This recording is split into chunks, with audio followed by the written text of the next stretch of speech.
Puji syukur kita kembali menikmati ibadah pada hari ini, saudara. Minggu lalu saudara ditinggal oleh semua hamba Tuhan saudara. Seperti domba tanpa gembala, saudara. Tapi hari ini kita boleh berjumpa kembali. Kita akan merenungkan ini yang terakhir nih, saudara, serinya dari sepanjang bulan ini ya. Dipanggil, dipanggil, dipanggil. Hari ini yang paling penting dipanggil untuk bersekutu. Bersekutu itu berkumpul, beribadah bersama. Kita buka satu bagian firman Tuhan dari Kolose pasal 3 ayat 15. Mari Bapak Ibu kita buka bagian firman Tuhan ini. Kolose pasal 3 ayat 15. Yang di rumah akan mendapatkannya dari tampilan layar. Yang di gereja buka Alkitabmu, kita baca bersama-sama. Yang sudah ketemu katakan amin. Yuk mari kita baca. 1, 2, 3. Hendaklah damai sejahtera Kristus memerintah dalam hatimu. Karena untuk itulah kamu telah dipanggil menjadi satu tubuh dan bersyukurlah. Sudah dikatakan di sini Tuhan panggil kita jadi satu tubuh. Bukan satu organ, satu bagian tubuh. Tapi satu tubuh. Nah saudara dan saya tidak dirancang Tuhan untuk menjadi satu hal yang terpisah. Individu yang terpisah. Tidak. Kita dirancang Tuhan tidak untuk hidup sendirian. Ya, tidak untuk hidup sendirian. Karena itu jangan kita tolak kebutuhan untuk hadirnya orang lain. Kita tidak dirancang untuk hidup sepi, saudara. Kita tidak dirancang untuk hidup bertapa di gunung sendirian atau di goa sendirian tanpa orang. Kadang-kadang saya baca artikel Bapak Ibu, ada orang-orang yang hidup sendirian di kutub utara. Ada yang di sebuah tempat bagus itu di Eropa. Tapi si bapak itu dengan gubuknya, pemandangannya yang begitu indah, rumput, padang rumput, gunung yang bagus sekali. Tapi dia sendirian di situ. Waktu ditanya alasannya pun macam-macam, saudara. Ini memang menjadi tekad saya. Atau dia mungkin baru disakiti oleh keluarga. Akhirnya dia memutuskan untuk hidup seorang diri. Enakkah hidup seorang diri? Enakkah hidup sendirian, saudara? Coba Muse tanya. Stephen Chia, apakah enak hidup sendirian? Tidak. AI, enak tidak hidup sendirian AI? Betul. Ada enak, ada enggak. Saya setuju jawaban itu, saudara. Ada enaknya kapan? Waktu kita memang lagi pengen tenangin diri. Betul? Kalau lagi tenangin diri kan kita kadang ada waktunya menarik diri ya, saudara ya. Pengen sendirian dulu. Mungkin merefleksi, mencerna situasi. Mungkin lagi dalam duka. Tidak mau diganggu dulu. Tapi tidak boleh lama-lama. Kita harus comeback kembali bergabung dengan orang lain. Ada enaknya, ada tidak enaknya, tergantung kebutuhan. Tapi yang pasti tidak boleh selama 24 jam satu hari seumur hidup kita hidup sendirian. Kenapa? Karena Tuhan tidak rancang. Sejak awal pun Tuhan menciptakan Adam, Tuhan bilang tidak baik manusia hidup sendirian. Diciptakannya lah siapa? Hawa untuk dampingi. Padahal Adam itu ciptaan Tuhan yang bagus, sempurna, saudara. Tapi Tuhan bilang tidak bagus nih. Harus ada yang dampingi. Dan dampingin bukan hewan. Ada orang bilang begini, "Tidak apa-apa Muse, aku memang enak kok sendirian. Di rumahku ada 3 anjing. Aku tidak sendirian Muse. Di rumahku ada 5 kelinci dan 2 ekor rusa. Rumah atau kebun binatang ini." Tapi ada manusia nggak di sampingmu? Tidak ada, tapi tidak masalah. Lihat nih, kalau Muse ke rumahku banyak sekali hewan. Saudara, waktu Adam itu di Taman Eden, kan juga banyak hewan, saudara. Betul? Tapi Tuhan bilang tidak cukup. Harus ada manusia di sampingnya. Diciptakannya lah Hawa. Saudara yang punya hewan bersyukur, tapi tidak cukup menjadi pendamping hidupmu. Peneman hidupmu. Kita tidak boleh hidup sendirian tanpa seseorang manusia di samping. Karena itu jangan tolak hadirnya orang lain, saudara. Ada yang bilang begini, saya tidak butuh orang lain. Wish, saudara. Saya tidak butuh orang lain. Jangan ngomong kalimat seperti itu. Kenyataannya saudara kita butuh kehadiran orang lain. Terutama waktu kita lagi susah. Kalau engkau lagi senang, lagi jaya, lagi di puncak, engkau mungkin akan rasa kuat. Tapi justru Tuhan Yesus rancang kita untuk membutuhkan orang lain supaya gantian saudara. Di waktu saya lemah, dia tolong saya. Ya, dia lemah, gantian saya yang tolongin dia. Saya tidak boleh tolak kebutuhan orang lain. Nggak usah kok, saya tidak butuh orang lain. Sejauh HP di tangan saya aman. Saya bisa buka Facebook, saya bisa nonton YouTube, saya nonton apapun dari sini, ada yang nemenin saya. Saya bisa komunikasi dengan ini. Betul, saudara. Tapi tetap ada bedanya dengan kehadiran manusia. HP, gadget apapun, smartphone, saudara, itu benda elektronik, saudara. Gak ada nyawa, gak ada roh di dalamnya. Tapi kalau ada seorang individu, itu bisa ngajak saudara ngomong tuh beda. Bisa ada rangkulan, ada tepukan yang memberikan semangat. Dia hadir aja itu sudah memberikan kekuatan. Jadi engkau boleh bersyukur untuk segala gadget HP-mu, tapi jangan tolak hadirnya orang lain. Jangan. Ada orang sedemikian sibuk sehingga tidak butuh lagi siapapun. Saudara yang bilang begini, puji Tuhan, seperti Kolose yang saya baca. Saya dirancang untuk menjadi satu tubuh. Tapi namanya gereja yang musuh, maaf kata ini musuh. Kayaknya gereja kita ini tidak sempurna, banyak cacat celah. Ruangannya banyak cacat celah, apalagi orangnya. Soalnya ruangan kita ini banyak cacat celah nih saudara. Belum bagus, kita kan doakan renovasi saudara ya. Tapi ruangan tidak masalah musuh. Wis, kalau ketemu orang itu. Aku lihat dia biasa sudah sakit hati. Belum dia ngomong nih, aku lihat dia biasa sudah sakit hati. Terus waktu aku ketemu dia, gesekan. Tidak sempurna ini. Pendetanya modelnya begini, pengurusnya begini, pelayanannya begini, tidak sempurna gereja ini. Saudara ingat baik-baik begini. Tidak pernah ada persekutuan yang sempurna. Ya, tidak ada tubuh yang sempurna. Justru kita dipanggil untuk menyempurnakan. Banyak orang bilang begini, saya mau bersekutu.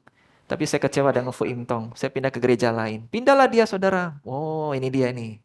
Lebih baik nih puji Tuhan gereja baru. Saudara ingat semua yang baru itu enak saudara. Ya. Tapi lama-lama 2, 3 kali, 4 kali kelihatan. No.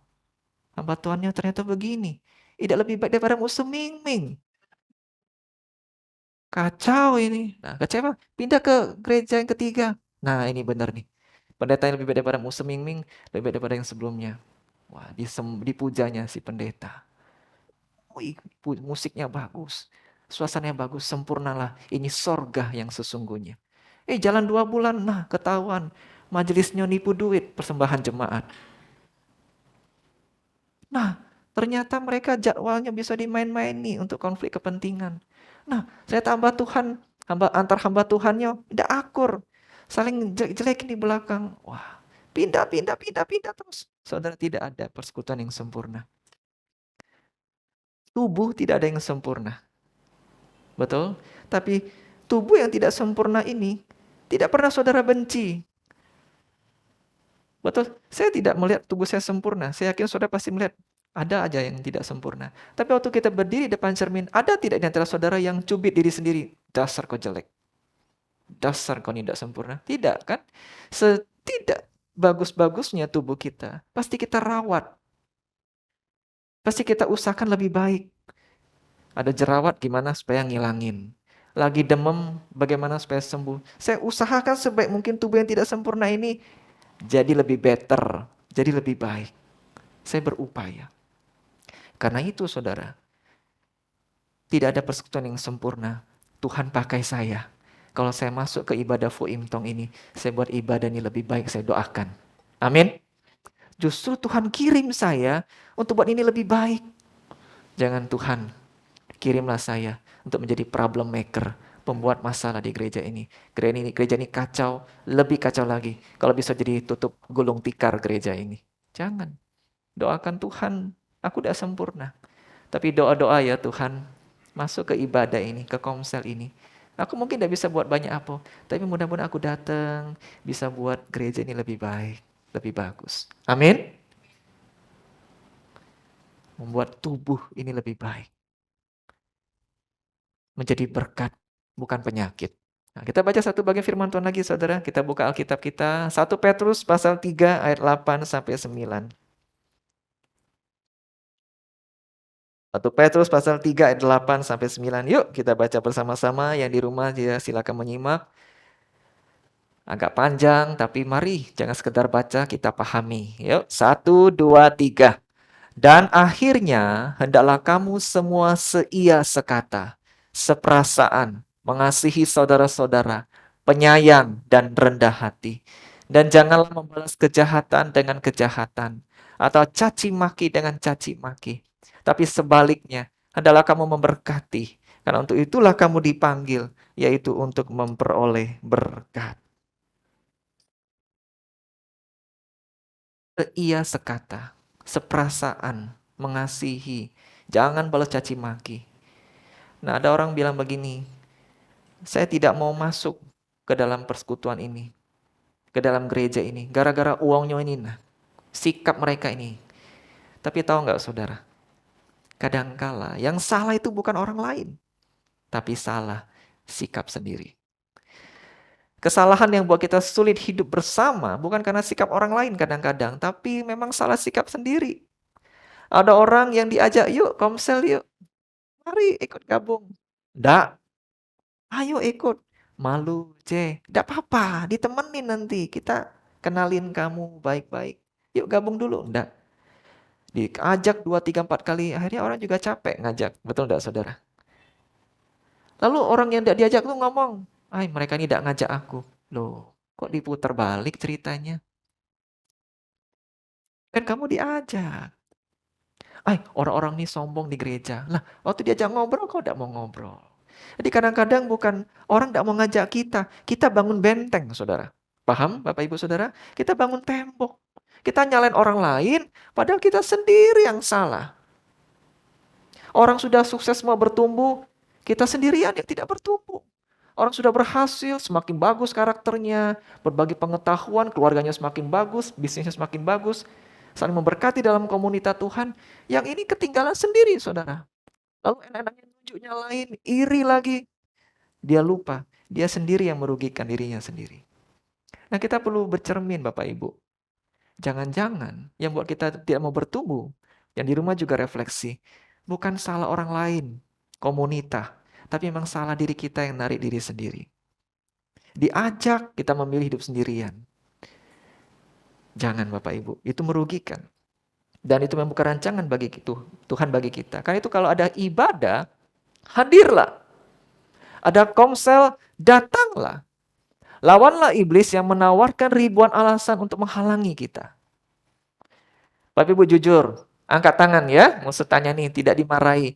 Siapa yang mau datang ibadah hari ini? Sebenarnya malas mau datang. Tapi akhirnya datang juga. Tapi sebelum sini ada perasaan malas, angkat tangan. 1, 2. Yang lain ini jujur nian. Apa ini? Semangat galau ini ke gereja ini. Semangat. 2 orang. Ada yang minggu-minggu sebelumnya sebenarnya enggan nih. Cuman suami aku maksa nih, nah anak-anak iot pula. Sudahlah, kepalangan lah. Tapi aku males, enggan. Cucian banyak, sayur belum dimasak. Aduh, numpuk. Mobil belum dicuci, kata suami. Jadi ada keengganan. Lalu datanglah bisikan, mending kau di rumah. Mending kau main Mobile Legend. Mending kau nonton. Mending kau ke mall. Lalu hadirlah 2 malaikat, hitam dan putih. Berbicara. Nah, timbul gejolak itu. Siapa yang pernah mengalami? Ada? Angkat tangan ya. Minggu-minggu yang lalu. Nah, tambah banyak nih. Bagus nih. Wah. Saudara tahu, iblis selalu menghalangi kita datang ke persekutuan Tuhan. Karena dia tahu kalau kita datang ke persekutuan Tuhan, perubahan baik bisa terjadi pada kita. Amin. Saudara tahu, setiap kali saudara datang di persekutuan Tuhan yang baik ini, Roh Kudus bekerja. Karena itu dorong diri. Apapun yang terjadi Tuhan, selagi aku bisa datang, aku ibadah yang onsite. Karena itu undangan juga Bapak Ibu yang di rumah online. Kalau kau bisa hadir, datang ibadah. Tapi kalau memang tidak mungkin, kau jangan tidak ibadah, kau ikuti ibadah online. Yang sudah punya tekad mau datang, jangan bilang, Tuhan aku udah datang ya, aku lagi sakit. Sakit apa? Tadi kegigit semut dikit Tuhan. Datang saudara. Kalau demam pun datang, kalau demammu masih ringan. Masa gigit semut dikit udah datang. Tuhan maaf ya, aku udah datang. Hujan. Nengok keluar hujannya, gerimis pun tidak terlalu saudara. Padahal punya mobil nongkrong di depan. Datang ibadah. Komsel, care ya. Pemimpin care-nya, yuk datang Rabu ini jam 7 malam, baca. Balas, oke. Ci, makasih. Aku akan datang. Aku usahakan. Balas. Kalau pemimpin tanya tuh jawab, saudara. Jangan dibiarkan. Kasih respon. Datang. Kenapa? Iblis selalu menghalangi kita. Ada persekutuan yang harus saudara hindari. Persekutuan apa? Yang negatif. Ada kumpulan bapak-bapak ngerokok. Oi, join. Oke. Nah itu udah usah di-okein, saudara. Justru itu kita harus tolak, jauhi. Kadang-kala Bapak Ibu kita ini aneh. Aneh kita ini. Yang negatif kita cepat masuk. Yang baik-baik kita malah males. Betul enggak, saudara? Godaannya selalu begitu. Karena natur alami kita ini berdosa. Ada tongkrongan cowok-cowok males, cewek-cewek gue bergosip, ria. Diajak, entah natur alami kita ini gerakannya cepat, saudara. Tapi waktu datang, saat teduh yuk, aduh, lamo ini, males. Ibadah yuk, aduh. Kalau teman manggil, yuk nonton yuk, mandi. Langsung mandi, saudara. Tapi ke gereja yuk, mandi. Nantilah 10 menit lagi. Nah, iblis selalu mendorong kita untuk terhalangi, saudara. Kita lawan. Karena aku mau menikmati persekutuan ini, Tuhan. Nah, saudara, kalau kita lagi kumpul, saudara. Entah di komsel, entah di ibadah. Saudara jangan fokus melulu bicara tentang diri saudara. Tapi berusaha perhatikan keadaan orang lain. Ya, kalau di komsel kita punya kesempatan kumpul, jangan banyak bahas tentang diri saudara. Kemarin aku ya begini-begini. Kemarin anakku itu begini-begini. Kemarin ya di kantor begini-begini. Saudara boleh cerita. Tapi paling bagus saudara juga belajar memperhatikan orang lain. Nah, waktu saudara hadir di gereja hari ini contohnya. Atau yang tidak di gereja, kau bisa gunakan HP-mu, sosial media, WA. Kau belajar perhatikan orang lain. Ingat saudara, seringkali Tuhan beri kelegaan untuk pergumulan kita. Justru waktu kita memperhatikan pergumulan orang lain.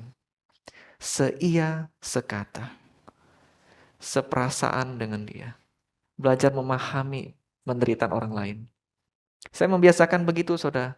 Setiap kali saya datang, saya biasanya mengawali dengan tanya apa kabar. Saudara merasakan itu dari saya? Ya, apa kabar? Saya berusaha tanya saudara. Bukan berarti saya tidak mau ditanya kabar saya saudara. Tapi saya tahu, saya sudah terlalu banyak mendapatkan kasih Tuhan. Saya ingin memperhatikan orang lain. Tahu tentang keadaan mereka. Kita biasakan itu saudara. Dengan bersekutu pula, kita punya kesempatan untuk mempraktekkan apa yang sudah Tuhan ajarkan. Termasuk yang selama ini susah dilakukan. Saudara dengan hidup sendirian, kita tidak bisa mempraktekkan namanya mengampuni. Kita butuh orang lain. Dengan hidup sendirian, kita tidak punya kesempatan namanya memberi. Siapa yang mau diberi kalau tidak ada orang, saudara? Saudara butuh seseorang untuk bisa mendapatkan apa yang saudara beri. Betul? Dengan hidup bersama dalam persekutuan Tuhan, saudara akan alami gesekan. Namanya gesekan itu udah enak, saudara. Bisa buat konflik, bisa buat ketersinggungan, bisa buat tidak nyaman, tapi itulah besi menajamkan besi. Saudara kalau lagi dalam komunitas terjadi gesekan, saudara jangan cepat-cepat pikir, aku nak keluar saja. Jangan saudara, tahan. Tahan dulu sejangka waktu, terus tahan. Lama-lama saudara akan melihat, ternyata Tuhan ubah karakterku lebih tajam. Karakterku lebih baik. Aku berubah, memang benar ada hal yang harus aku koreksi. Mulutku, sikapku, pikiranku harus ada yang diubah. Karena kalau mau keluar itu memang cara paling instan. Ada konflik suami istri, dikit-dikit pikir mau cerai. Biasanya begitu jalan keluar tercepat. Ada masalah di komsel, paling cepat left dari grup WA. Saudara. Itu paling gampang. Tapi saudara tahu, itu cara yang paling cepat mematikan pertumbuhan kita. Karena itu kalau ada konflik dengan pasanganmu, gesekan, jangan pikir cerai, tahan dulu. Tahan saja saudara. Lama-lama kau akan jadi suami yang naik kelas. Di komsel ada masalah, jangan keluar. Jangan left dari grup, tahan. Kau pelajarin apa yang kau bisa pelajari. Kau akan naik kelas lebih tajam. Kau akan sanggup mempraktekkan, selama ini aku susah mengampunimu. Tapi dari komsel inilah, aku ada jengkel dengan dia. Aku mengampuni dia, dia mengampuni aku. Aku akhirnya mempraktekkan ini. Selama ini, Mose, aku ini orangnya pelit. Keluarga sudah tahu. Sanak family besan sudah tahu. Tapi gara-gara aku di gereja inilah. Kan gereja dorong untuk persembahan. Awalnya aku berat nih keluarin duit dari kantong. Tapi dengar khotbah, dengar firman, akhirnya aku sekarang tidak jadi orang yang pelit lagi. Aku fungsian persembahan kasih Tuhan. Aku jadi orang yang murah hati untuk Tuhan. Dari komunita inilah, waktu ada teman komsel, aku tidak pernah traktir orang. Tapi Tuhan sudah berkati aku, ini hari ulang tahunku, aku mau murah hati. Aku belajar praktekkan kasih Tuhan. Nah saudara, kapan kita bisa praktekkan ini? Dengan hidup bersama. Yang terakhir Bapak Ibu, prinsip bertumbuh dalam persekutuan. Jangan datang dengan pikiran, saya bisa dapat apa. Tapi apa yang saya bisa berikan. Ya, dengan memberkati, kita justru diberkati. Ayat yang kita baca yang terakhir tadi aneh saudara. Kita dipanggil untuk memberkati. Tapi waktu kita memberkati, kita justru diberkati. Setiap kali saudara datang di persekutuan, jangan pikir saya bisa dapat apa. Tapi saya bisa kasih apa untuk persekutuan ini, supaya jadi semakin baik. Setiap kali datang ke komsel, pikir begitu saudara. Saya bisa kasih apa untuk buat komsel ini lebih baik. Saudara bisa banyak yang saudara berikan. Penguatan, kata-kata support, doa, kehadiran. Dan saudara akan dicap bukan sebagai orang egois. Egois, katakan 1, 2, 3. Egois, 1, 2, 3. Tambahkan satu kata di depannya. Tidak egois. 1, 2, 3. Tidak egois. 1, 2, 3. Tidak egois. Bapak Ibu yang di rumah juga ingatlah. Jadilah pribadi yang tidak egois. Kau akan menikmati pertumbuhan dimanapun kau berada. Termasuk persekutuan Tuhan. Mari Bapak Ibu yang sudah lama tidak ibadah. Onsite online. Lawanlah iblis. Teruslah nikmati persekutuan dalam Tuhan. Yang sudah hadir terus setia. Dan kita menikmati panggilan Tuhan ini. Kita akan semakin bertumbuh naik kelas. Amin. Mari kita berdoa.